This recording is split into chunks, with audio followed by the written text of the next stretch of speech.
Então, Atos, no capítulo 4, a partir do versículo 36, já está na tela, diz assim a palavra do Senhor. Então, José, cognominado pelos apóstolos Barnabé, que traduzido é filho da consolação, levita, natural de Chipre, possuindo uma herdade, vendeu-a e trouxe o preço e o depositou aos pés dos apóstolos. Versículo seguinte está no capítulo 5. No versículo 1 diz: mas um certo varão chamado Ananias, com Safira, sua mulher, vendeu uma propriedade e reteve parte do preço, sabendo-o também sua mulher, e levando uma parte, a depositou aos pés dos apóstolos. Disse então Pedro: Ananias, por que encheu Satanás o teu coração, para que mentisses ao Espírito Santo, e retivesses parte do preço da herdade? Guardando-a, não ficava para ti, e vendida, não estava em teu poder. Por que formaste este desígnio em teu coração? Não mentiste aos homens, mas a Deus. E Ananias, ouvindo estas palavras, caiu e expirou, e um grande temor veio sobre todos os que isto ouviram. E levantando-se os jovens, cobriram o morto e, transportando-o para fora, o sepultaram. Amém, queridos? Quem crê que estas são palavras do Senhor para a nossa vida, faz um sinal assim com as mãos. Glórias a Deus. Quem fez esse sinal pode expressar esta fé aplaudindo esta palavra. Glorifique também ao Senhor com glórias e aleluias. Ao Deus Pai, Filho e Espírito Santo, o único Deus, digno de receber toda a honra e todo louvor. Os amados podem se assentar. Glórias a Deus, aleluias. Essa leitura aí assusta um pouco, irmãos? Pode ser que sim, né? Mas fique tranquilo. Nosso Deus de amor vem trazer uma mensagem ao nosso coração, a fim de que nós possamos receber dele uma direção segura e de vitória, a fim de que possamos entender os propósitos dele para a nossa vida, e sem temor, assim, sem medo, né? Apenas com respeito ao que o Senhor tem para nós. Certamente você sairá daqui abastecido pelo poder de Deus, o poder que vem de sua palavra. Amém, queridos? Olha só, foi um tempo assim, muito especial, muito glorioso, um tempo exemplar, um tempo incomparável da igreja cristã. Esse tempo, na verdade, ele é um modelo para todos os tempos da igreja, mas em nenhum outro tempo, pastor, se viu aquilo que foi visto naquele tempo. Eu quero dar uma ideia maior para os irmãos do que acontecia naquela comunidade cristã dos primeiros discípulos do Senhor Jesus, nos primeiros passos da igreja cristã, quando os apóstolos que estiveram com o Senhor Jesus Cristo estavam na liderança da igreja. Então eu quero te convidar para ir aí no mesmo capítulo 5, a partir do versículo 12, quero que você sinta o que acontecia lá. Diz assim a palavra do Senhor: e muitos sinais e prodígios eram feitos entre o povo pelas mãos dos apóstolos. E estavam todos unanimemente no alpendre de Salomão. Quanto aos outros, ninguém ousava ajuntar-se com eles, mas o povo tinha-os em grande estima. E a multidão dos que criam no Senhor, tanto homens como mulheres, crescia cada vez mais, de sorte que transportavam os enfermos para as ruas e os punham em leitos e em camilhas, para que ao menos a sombra de Pedro, quando este passasse, cobrisse alguns deles. E até das cidades circunvizinhas concorria muita gente a Jerusalém, conduzindo enfermos e atormentados de espíritos imundos, os quais todos eram curados. Meus irmãos, imaginem então um movimento que acontecia a partir daqueles homens,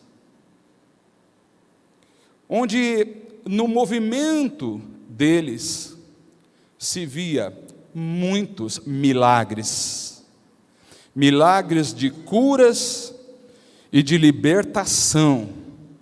Era visto naquele meio, meus amados irmãos, homens de Deus que lideravam a igreja, homens que verdadeiramente eram usados por Deus para realizar estes sinais e maravilhas.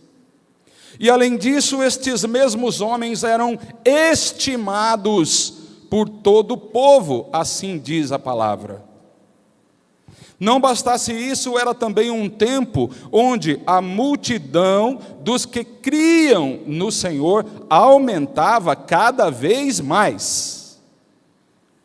E se isso ainda não era suficiente, os povos das cidades circunvizinhas vinham para aquele lugar, assim que sabiam do que estava acontecendo ali.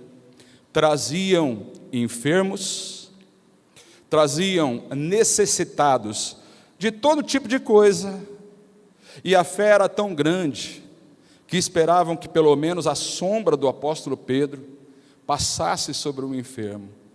A palavra diz que todos eram curados. Quem é que não gostaria de viver num tempo assim? Quem é que não gostaria de fazer parte de uma comunidade que presenciava, que assistia o tempo todo o mover de Deus naquele lugar? Seria como hoje, ter qualquer espécie de problema e acreditar veementemente, acreditar demais que não somente que tão somente, aliás, por vir até onde estavam os apóstolos, a chance de ser curado, a chance de ter uma vida completamente transformada, era muito grande, muito grande. Queridos, hoje, por exemplo, aqui na nossa pequena comunidade cristã, são vistos alguns milagres. Nós temos provas do poder de Deus entre nós. Certamente muitos poderiam se levantar agora e vir até o altar do Senhor, dar testemunhos do que o Senhor fez na vida deles. Eu mesmo poderia falar muito do que aconteceu comigo, mas nós não temos a intensidade das coisas como era naquele tempo. A intensidade não. A grande pergunta é: por que não é assim hoje? Por que as coisas não acontecem como acontecia naquele tempo? Por que não é tão certo que alguém que sai de casa sabendo que neste lugar o Evangelho é pregado, que as pessoas se apresentam diante de um Deus poderoso, por que não existe esta fé tão intensa como tinha naquele tempo? E acredito que muitos que estão ouvindo esta palavra, se não todos, não somente estão entendendo o que eu estou falando, como também está concordando comigo. As coisas hoje não acontecem como aconteceram naquele tempo. Por que isso não acontece assim? Será, meus amados irmãos, que o nosso Deus perdeu um pouco do seu poder? Claro que não é isso. Óbvio que essa não é a explicação. Será que ele não tem mais a vontade de realizar os milagres que ele realizava naquele tempo? Será que ele perdeu um pouco dessa vontade? Não, isso também não pode. Não é bíblico, não dá para encontrar nisso uma explicação, não dá para pensar que Deus perdeu a vontade de transformar vidas, de curar enfermos, de libertar pessoas de cativeiros espirituais. Não, isso não pode ser a alternativa. É claro que o problema tem que estar nas duas alternativas restantes. Ou isso está nos líderes religiosos do nosso tempo, ou isso está no povo. Talvez a hipótese mais provável, meus amados, e aquelas com a qual nós todos podemos concordar, é de que o problema está aqui, sabe, entre nós. Aquele modelo era um modelo perfeito. Eu digo que era perfeito, meus amados, porque não somente se via o que acontecia no exterior, mas a palavra do Senhor registra que o que acontecia no exterior saía do interior das pessoas. Eu quero te mostrar isso no capítulo 4, no versículo 32. Diz assim, e era o coração e a alma da multidão dos que criam. E ninguém dizia que coisa alguma do que possuía era sua própria, mas todas as coisas lhes eram comuns. E os apóstolos davam com grande poder testemunho da ressurreição do Senhor Jesus, e em todos eles havia abundante graça. Não havia, pois, entre eles necessitado algum, porque todos os que possuíam herdades ou casas, vendendo-as, trazia o preço do que fora vendido e o depositavam aos pés dos apóstolos. E repartia-se a cada um segundo a necessidade que cada um tinha.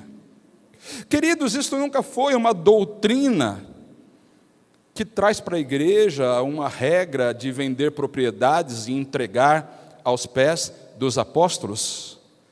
Não há lugar da Bíblia que se ensine isso, mas aqui está registrado um sentimento que saía do coração daquele povo. O que é que tinha no coração deles que não tem no nosso? Bem, eu também estou aqui, buscando compreender isso. Mas o fato é que eu tenho uma vontade imensa de que em nosso meio sejam vistos os milagres, sejam vistos aqueles sinais e prodígios que se realizava naquele tempo. A gente percebe que aqui não havia uma preocupação unilateral, uma coisa em que o maior objetivo era vir para buscar aquilo que eles necessitavam, porque a gente acabou de ler que eles vendiam suas propriedades. Mas os apóstolos não pediam que eles fizessem isso. Então isto saía de lá de dentro deles. Queridos, eu vejo aqui um ambiente de glória, um ambiente para a glória de Deus. Talvez esse seja o grande mistério, um mistério que está sendo revelado pela palavra do Senhor ao nosso coração nesta noite.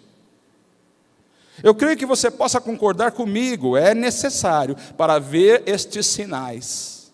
Um ambiente onde o poder de Deus possa fluir através das nossas vidas. E quem é que forma esse ambiente?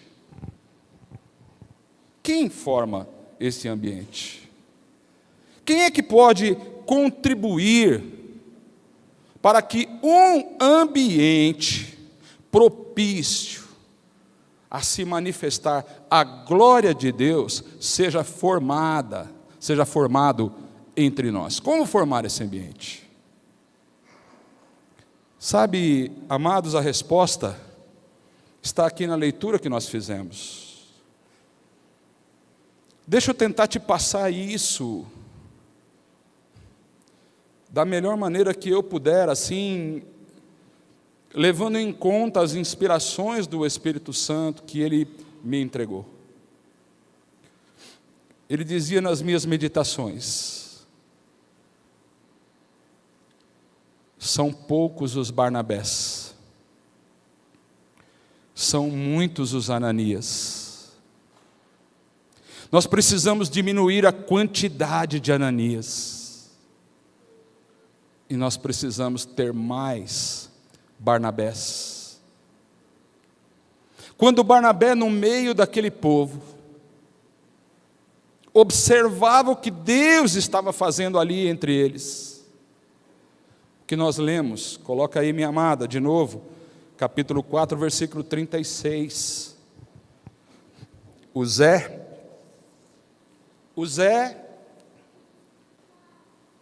sentiu o desejo de vender uma propriedade que ele tinha.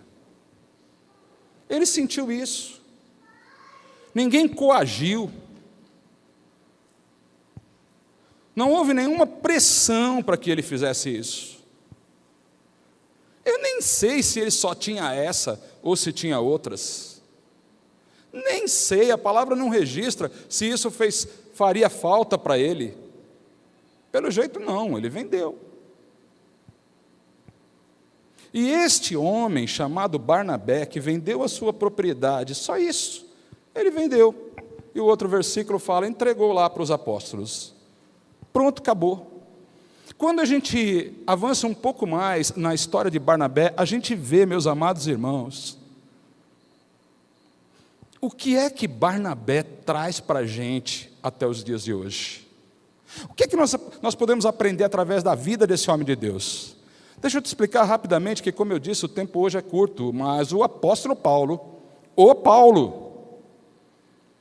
quando iniciou seu ministério, depois que converteu, ele começou a dar problema no meio dos outros apóstolos, porque o bicho veio de fora, de outra religião, uma conversão, sim, verdadeira, mas estranha, e ele, por ter sido formado num meio religioso muito imponente, que era no meio dos fariseus, ele sabia disputar com qualquer pessoa.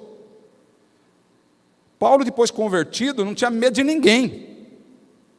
Ele frequentava tudo que era tipo de aula bíblica e era o primeiro a dar a sua opinião. Mas é claro, isso causou uma adversidade, e os outros apóstolos ficaram com medo do homem, disseram, esse cara vai dar problema para a gente. Olha, vamos fazer o seguinte, vamos comprar uma passagem para ele de volta para Tarso. Chegaram para ele e disseram, Paulo, é o seguinte, filho, tudo bem, tudo legal, a gente viu que você converteu mesmo, glória a Deus, aleluia, dá um abraço aqui, pega essa passagem, pega o primeiro ônibus para Tarso. Aí aqui na minha versão, né, ele pergunta, mas e a passagem de volta? Não, é só de ida, então você some. Amados, isso aconteceu, está na Bíblia. Sabe quem foi atrás do apóstolo Paulo? Sabe quem foi num lugar que pouco conhecia, atrás de um homem que ele pouco conhecia? Mas porque foi usado por Deus, é Barnabé quem vai para Tarso.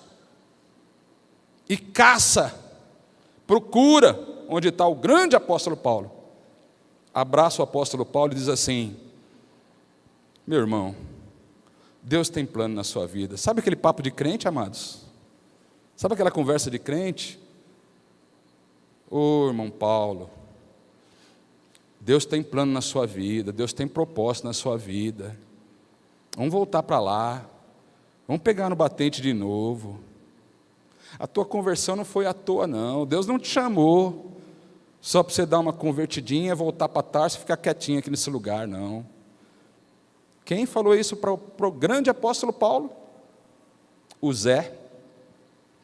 O Zé que mudaram até o nome dele e botaram Barnabé. Que tristeza, né, amado? Zé já não é aquelas coisas. Barnabé ficou pior um pouquinho, mas amém, glória a Deus. Olha lá o Barnabé. E o apóstolo Paulo volta e se torna o grande apóstolo dos gentios. Sabe, a pergunta é fácil. E se não fosse o Barnabé? Deus poderia usar outra pessoa, claro, mas usou o Barnabé. Ponto, acabou. Aí o apóstolo Paulo que volta, pega de novo no batente, toca seu ministério, vai para a sua primeira viagem, leva quem? Leva o Barnabé. Quem mais? O sobrinho do Barnabé. Quem era o sobrinho do Barnabé?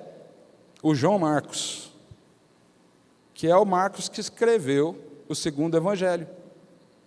Acontece que o Joãozinho Marquinhos, ele vai nessa viagem e não gostou muito das coisas, o troço era meio pesado. Então assim, até que a coisa estava bom, tudo bem. Milagre, ensinava, o povo ouvia, mas a hora que começou da zebra, que os opositores apareceram, e quando Paulo ia pregar, aparecia um querendo apedrejar, levar ele para apanhar no meio da praça, o Joãozinho já disse, para mim não dá mais não, eu vou parar por aqui, e voltou para casa. Quando vai fazer a outra viagem, o Barnabé, quem está entendendo quem é o Barnabé aí? Aí o Barnabé vai e fala para o Paulo, viu, vamos dar uma nova chance. Irmão, será que alguém aqui já precisou de uma nova chance? Porque o Senhor está ministrando no coração de quem está querendo uma nova chance. Aleluias. Pode ser que você já tentou fazer alguma coisa, não deu muito certo. Pode ser que num dado momento você quis partir para uma primeira viagem, uma primeira empreitada no Evangelho, com todo o coração aberto para a obra do Senhor. Mas apareceram algumas adversidades e você disse, para mim não dá. O que você fez? Deu uns passinhos para trás. Nessa noite o Senhor está dizendo, nós precisamos de mais Barnabé. Porque quando o apóstolo Paulo disse, não, esse pestinha com nós não vai.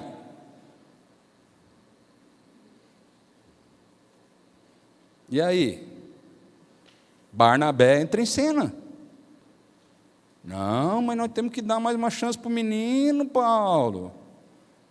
Não dou. E ele diz, não, mas vamos levar o menino, não. Então eu também não vou. E o que o Paulo faz? Diz para ele assim, então tá bom. Não vai nem você e nem ele. E quem era o apóstolo lá? Amém, meus amados? Olha como é que Deus trabalha, meu irmão. Olha como é que Deus trabalha. Mas o Barnabé ficou com o menino. Abraçou o menino. Consolou o menino. Por isso que o nome dele era Consolação. Meus irmãos, nós temos que entender que o Evangelho é isso. Olha, veja, eu não quero te desencantar. Não, você que está precisando do Senhor, meu querido, presta atenção. Vinha gente das cidades circunvizinhas, esperando que a sombra do apóstolo passasse, para eles receberem o quê? O que eles precisavam. Sim, você pode continuar buscando isso. Mas tem uma coisa, tudo acontecia através de quem? Através deles que estavam ali. A Bíblia está dizendo aqui, a gente acabou de ler, nada faltava para ninguém. Ninguém tinha necessidade de nada.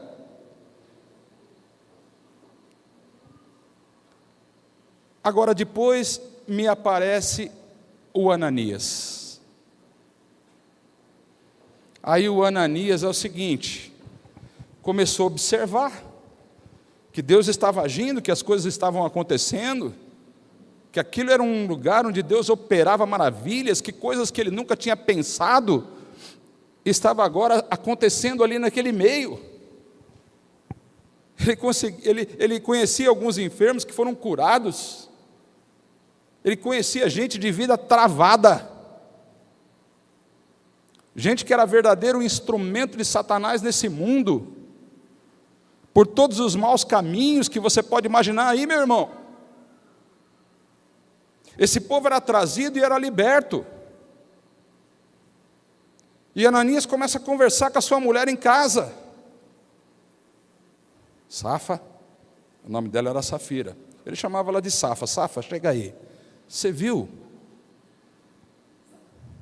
Você viu? Ela dizia, claro. Então, mulher, mas olha, o povo está vendendo as coisas. Aí começaram aquele negócio, né? Viu? Será que a gente não tem que vender também? Mas aí, o Ananias meio apegado no negócio, disse, bom, o apóstolo Pedro não pediu isso, hein? Isso ele não pediu. Ele não tinha pedido mesmo. Mas será que não vai ficar mal para nós? Porque todo mundo está fazendo e a gente não vai fazer? Aí não sei qual dos dois disse, olha, só se a gente vender nosso terreninho de Campo Limpo. Aí ele, puxa vida, mas logo aquele terreninho que eu gosto tanto.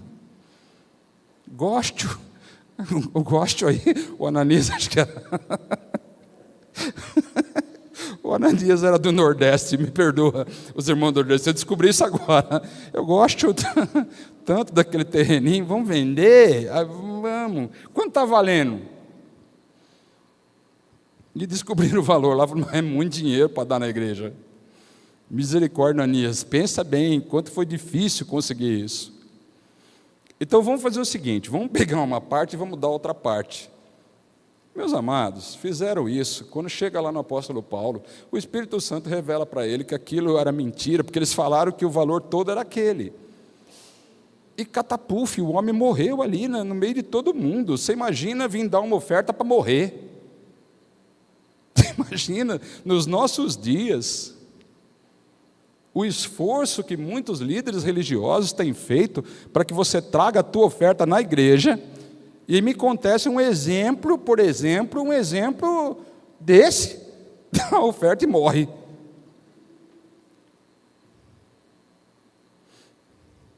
Qual foi o problema? Queridos, gente como o Ananias, que quer fazer porque está vendo os outros fazerem. Meus irmãos, isso estava totalmente fora. Por que eles morreram lá? Muita gente pensa, é porque não deu dinheiro. Não, meus amados. Isso não tem a ver com dinheiro. De jeito nenhum. Se alguém já te ensinou isso, tira isso da tua cabeça agora. E não que o pastor que está falando aqui saiba mais do que os outros, imagine, de modo algum, mas entra, mergulha na Bíblia. É o apóstolo Pedro quem está dizendo, rapaz, você vendendo a tua propriedade, você não poderia ficar com todo o dinheiro? Será que era realmente necessário que você trouxesse aqui? Se você quisesse ficar com tudo, você ficaria. Mas a questão é o seguinte, por que você deixou Satanás encher teu coração com essa mentira? O grande problema da igreja hoje, o que faz com que os milagres não aconteçam, como acontecia naquele tempo, é que Satanás está encontrando espaço no coração de muita gente, meus amados. O grande problema aqui não é ter dado ou não ter dado dinheiro. Ele tinha no mínimo 4 opções. Primeira opção, não vendia nada, ficava com a propriedade, e daí? Problema nenhum. Podia ter vendido a propriedade e dado todo o dinheiro igual todo mundo estava fazendo, era outra opção. Podia ter vendido a propriedade e dado só uma parte, e chegar lá para o apóstolo Pedro e dizer, olha, eu vendi por 100, mas eu estou querendo dar 30 aqui, beleza, é uma oferta, amém, glória a Deus, sem nenhum problema.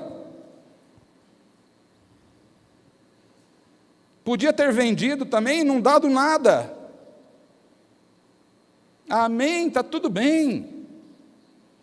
Não seria isso. Quem está pensando que porque não dá dinheiro em igreja, está brecando milagres, é um engano da tua parte, meu irmão. Quem foi que te ensinou que Deus precisa do teu dinheiro?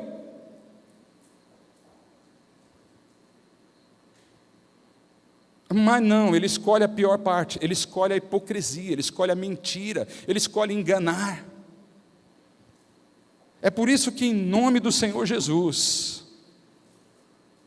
Irmãos, eu não aceito que alguém faça alguma coisa na igreja se eu souber que não é de coração. Não interessa quanto você ganha, quanto você dá de dízimo, quanto você coopera com isso ou com aquilo. Eu só quero saber o seguinte: você vai ser um líder de célula que seja de coração, que você tenha um coração inteiro na obra do Senhor. Você vai liderar qualquer área da igreja que seja de coração. O Senhor não quer esse tipo de afirmação para você parecer ser uma pessoa boa. Esse foi o problema de Ananias. Nós precisamos de menos Ananias. Se você sente no coração dar um glória a Deus, dê um glória a Deus. Aliás, se você quiser, pode fazer isso agora.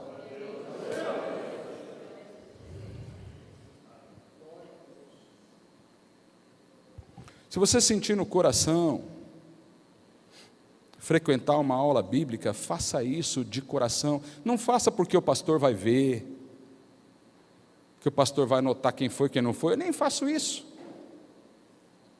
Você vai dar uma oferta? Faça, porque saiu do teu coração. Lembre-se, nós precisamos criar um ambiente onde a glória de Deus possa ser manifesta. E querendo ou não querendo, meus amados, nós somos contaminados por aquilo que as outras pessoas fazem. Foi isso que aconteceu com Ananias. Se ninguém tivesse dando nada, ele também não dava nada, ficava certinho, de acordo com o coração dele, estava tudo bem. Simplesmente estaria se vendo, fora aquilo que estava dentro dele. Meu irmão, a tua vida é preciosa numa comunidade. As coisas não acontecem através de uma pessoa só. Se você quer milagres, você precisa contribuir para que um ambiente de glória, um ambiente para a glória de Deus seja formado através de você também. Se você ficar esperando, mas aquele irmão não faz, aquele irmão também falta no culto, aquele irmão também faz não sei o que, faz não sei o que lá, você fica se baseando nele. O Ananias se baseando em outras pessoas, sem ter no coração o desejo de realizar, independente do que estivessem fazendo, morreu. Agora vê, Ananias morreu, daí a pouco vem a mulher dele, aconteceu a mesma coisa. Ela nem sabia que o marido tinha morrido. Chega lá, cadê o Naná? Cadê o Naná? Aí... Naná, Ananias, meu marido. Era seu marido? Senta aqui, minha senhora, traz um copo d'água para ela. O apóstolo Paulo pergunta: escuta, por quanto mesmo você vendeu sua propriedade? Adivinha o que aconteceu? Morreu também. Agora, amados, deixa eu te falar. Tem muitas polêmicas, muitas confusões desnecessárias sobre essa palavra. Pode pesquisar o quanto você quiser, nunca mais aconteceu um negócio desse, de alguém morrer assim, morrido no meio do povo. Nunca. Vocês já viram alguém morrer por ter mentido? Agora, o juízo de Deus é de Deus. O juízo de Deus não é do pastor. Deixa eu te dizer, se você se importa com o que eu penso de você e quiser conversar comigo sobre isso, e quiser um conselho meu, amém, meus queridos, eu estou disponível para você, mas saiba que eu sou totalmente dependente do Espírito Santo para te falar qualquer coisa. Se eu não orar primeiro, eu nem sei o que sai. Agora, o juízo que Deus faz é do jeito dele.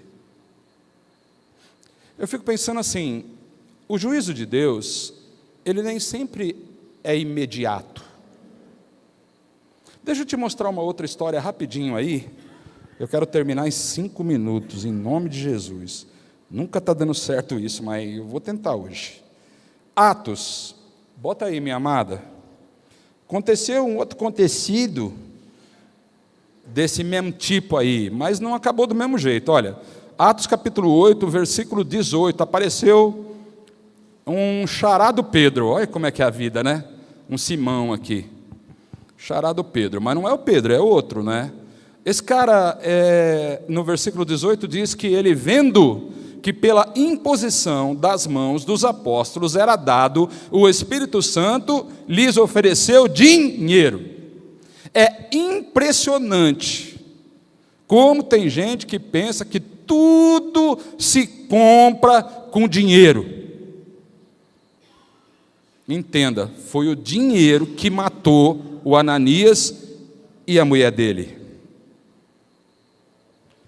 Vem o Simão, oferece dinheiro. Ainda bem que eram os apóstolos, né? Porque se oferece dinheiro nos dias de hoje, meus amados, negócio, misericórdia, né? 19, dizendo assim: dai-me também a mim esse poder, para que aquele sobre quem eu puser as mãos receba o Espírito Santo. Mas, disse-lhe Pedro, o teu dinheiro seja contigo para a perdição, pois cuidaste que o dom de Deus se alcança por dinheiro.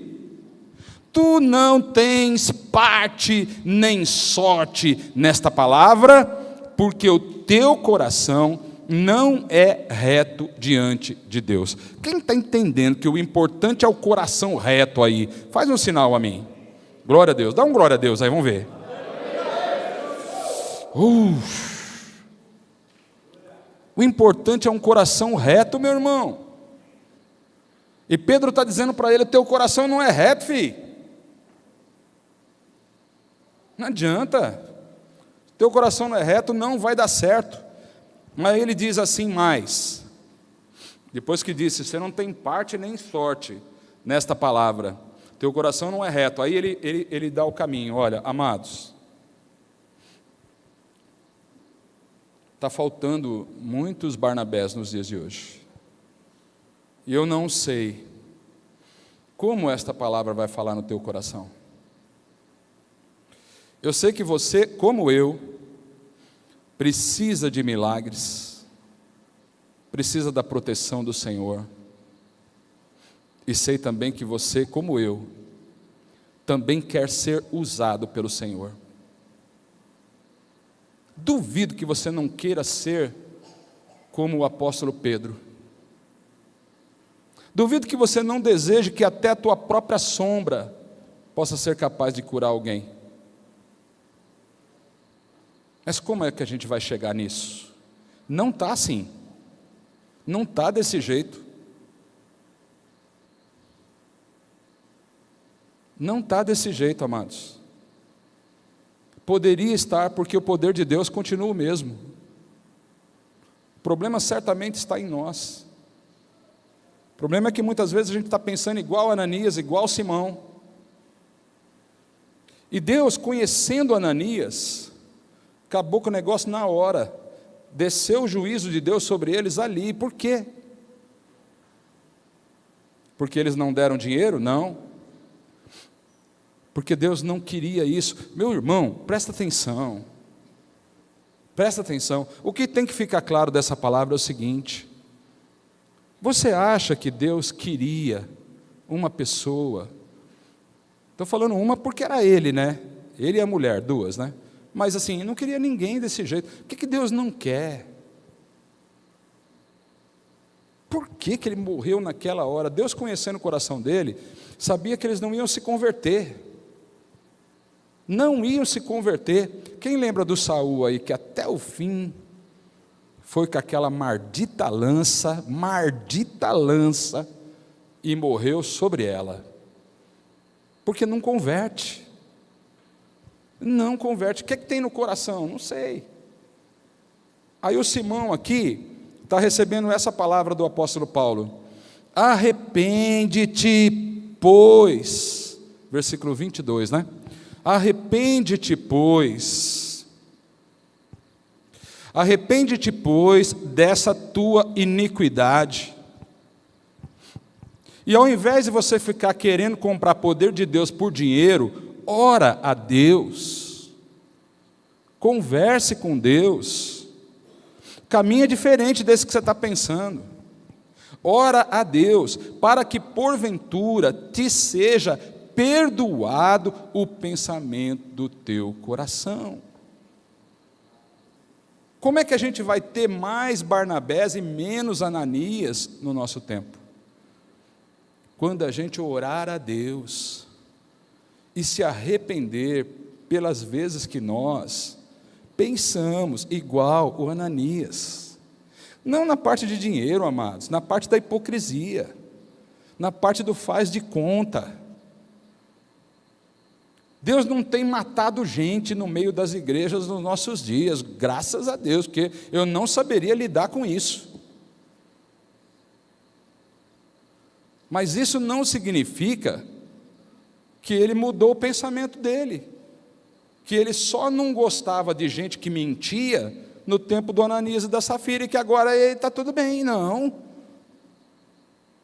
Quem está entendendo essa palavra? Então vamos ficar de pé.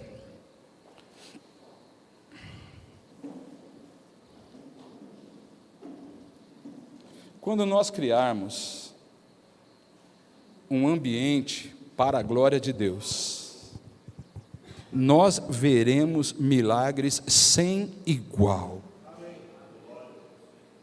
Não é porque é Júnior, é João, é Pedro pregando, mas é porque o poder de Deus se manifesta num ambiente de glória, um ambiente de sinceridade. Ah, mas o meu irmão não faz isso.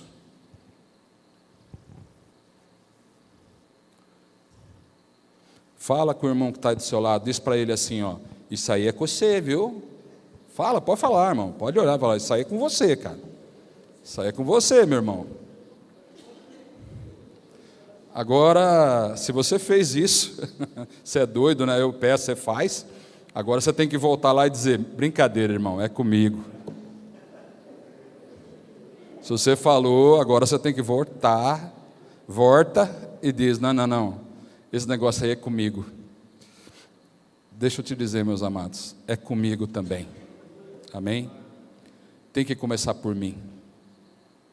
A pastora falava no começo do culto, nossa vida não está na mão de presidentes e governantes do STF, do Senado, da Câmara dos Deputados, não está. Nossa vida está nas mãos do Senhor. E tudo que o Senhor deu está dentro de nós. Põe a mão no teu coração e diga assim, o Senhor me deu coisas. Porque Ele te deu, meus amados, Ele te deu. Essa palavra foi Ele que te deu nessa noite. Sabe o que Ele quer de você? Que você nem pare para pensar o que vai acontecer, nem pare para pensar se os irmãos vão colaborar com você na limpeza da igreja, na aula bíblica, no culto de oração.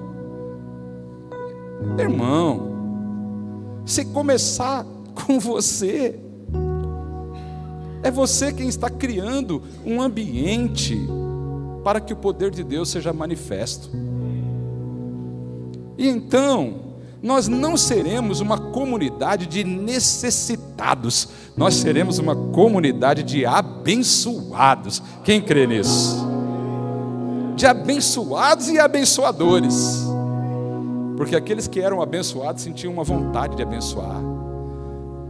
Essa é uma comunidade de amor. Ninguém é mais do que ninguém, ninguém tem mais dinheiro do que ninguém aqui não, meus amados. Eu costumo dizer, a gente vem pelado para esse mundo, não fica nem com o cordão umbilical. Primeira coisa que faz quando arranca dali, corta o cordão, você fica ali, é isso. Tudo que nós temos foi o Senhor quem deu. Amém? Mas isso não quer dizer que você tem que sair vendendo suas coisas. Preocupe-se menos com o dinheiro, preocupe-se mais com o teu coração. O que é que você sente? Aí, se o irmão não quer vir no culto, precisamos de mais Barnabé. O Barnabé ia lá e dizia, meu irmão, viu? Teu lugar não é aqui não, teu lugar é na presença de Deus, você vai ser muito usado. Aí você vai ver gente que caiu, escorregou, falou palavrão, você viu, você pegou ele fumando, você pegou ele bebendo, você ouviu umas coisas feias a respeito dele. Mas numa comunidade de amor, o Barnabé é o primeiro a chegar e consolar, falar: vem cá, vamos para lá, que lá você vai ser curado em nome do Senhor Jesus. Vamos orar? Abaixa tua cabeça, fecha os teus olhos. Senhor Deus, Pai amado nosso, aqui, tendo recebido tua palavra, eu oro ao Senhor por toda a igreja, começando por mim mesmo. Senhor, eu peço que o Senhor nos ajude a controlar o nosso coração, a examinar o que é que tem dentro de nós, sabendo que o Senhor deseja que o que eu manifesto exteriormente seja idêntico, seja compatível com o que está aqui dentro do meu interior. E assim com cada um de nós.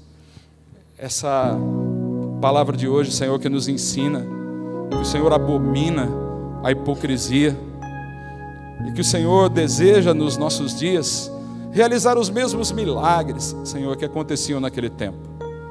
O Senhor nos deu um caminho nessa noite.